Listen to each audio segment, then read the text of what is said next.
Before, the water level in the reeds were much higher, a good 2 meters higher. Now everything is dry. Something incredible is happening in the Middle East. A river that once gave life to entire nations is now drying up. The Euphrates River, one of the most important rivers in ancient history, is slowly disappearing. It's not just a drop in water level. Entire regions in Syria and Iraq are already suffering. Once, this river stood 2 meters higher and was filled with reeds and flowing water. Today, the land is dry. Crops are failing. Families are struggling to find food. One local farmer said, heartbroken, "There's nothing left for our children. No crops. No future." But this isn't just about drought or climate change. Could this be something much bigger? Could this actually be a prophecy coming true? Before we go deeper, make sure to subscribe and turn on the bell so you never miss videos like this, exploring signs, prophecy, and biblical truth in today's world. Now let's take a closer look. The Euphrates is no ordinary river. It's mentioned all the way back in Genesis 2 as one of the 4 rivers flowing out of the Garden of Eden. A river watering the garden flowed from Eden. From there it was separated into 4 headwaters. The name of the first is the Pishon. It winds through the entire land of Havilah, where there is gold. Genesis 2 verses 10 to 14. It was also a part of God's promise to Abraham. In Genesis 15 verse 18, it says, "I'm giving this land to your descendants, from the river of Egypt all the way to the great river, the Euphrates." This river has always symbolized life, blessing, and God's presence in history. But today, it's vanishing, and that might mean something far more serious. Yes, scientists point to reasons like climate change, poor water management, and war. But believers in Bible prophecy see something deeper. In the book of Revelation, there's a chilling verse. The 6th angel poured out his bowl on the great Euphrates River, and its water dried up, making way for the kings from the east to cross. Revelation 16 verse 12. According to prophecy, the river drying up will open the way for massive armies, one of the signs leading up to the Battle of Armageddon. Could that be what we're seeing today? And that's not all. Strange and mysterious things are being discovered beneath the riverbed. Lately, strange things have been happening near the Euphrates River. People have recorded eerie sounds, like groaning voices,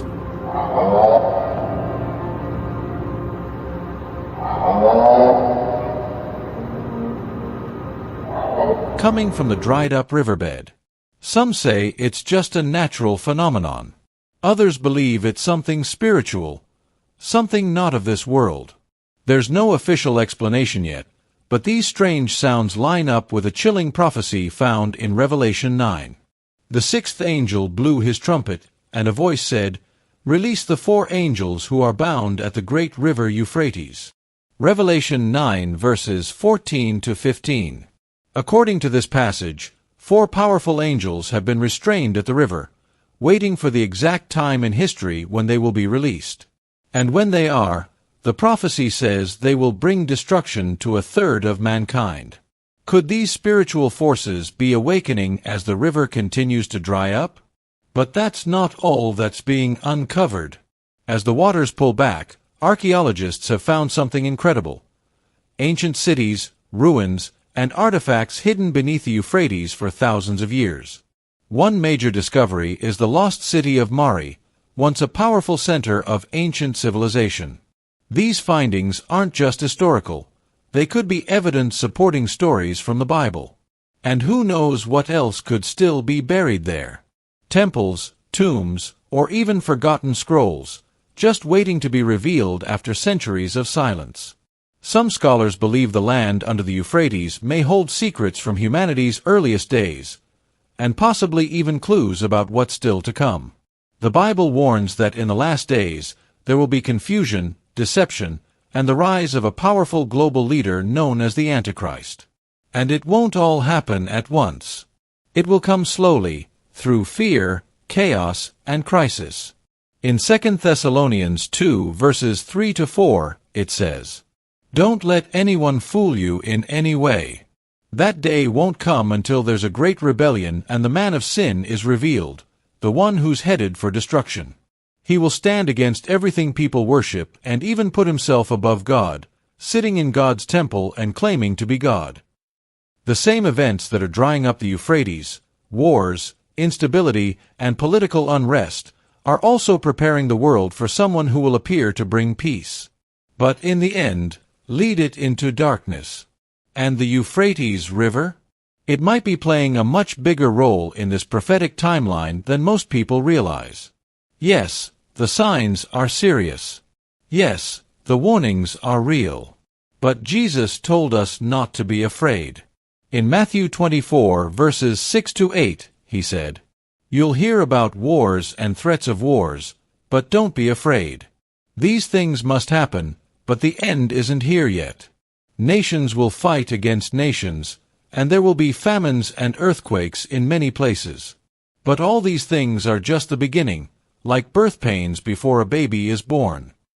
These global events aren't the end. They're reminders that something greater is coming. For believers, that something is the return of Jesus Christ. We're not called to live in fear. We're called to stand strong, to stay faithful, and to get ready. We don't know exactly how much time is left. But we do know this. God is calling His people to be prepared. The drying up of the Euphrates isn't just a physical event, it's a spiritual message. In Luke 21 verse 36, Jesus said, "Always be alert and keep praying, so that you can escape everything that's going to happen and stand before the Son of Man." Now is the time to turn your heart fully to God. Let go of sin. Ask for forgiveness. Let His Word guide every step you take. Because when Jesus returns, will He find you ready?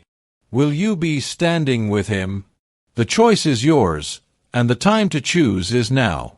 From the very beginning in the Garden of Eden, to the end-time prophecies in Revelation, the Euphrates River has always had a part in God's story. Even as it dries up today, it still speaks, a sign to this generation. We haven't been left in the dark. God gave us His Word, and every prophecy, every promise, every truth is unfolding, just as He said. So stay in prayer. Stay grounded in the Bible. Stay close to Jesus. If this message touched your heart, share it with someone you love. And don't forget to subscribe so you can keep learning, growing, and preparing for what's ahead. May God protect you, guide you, and give you strength as we wait for the return of our King. Amen.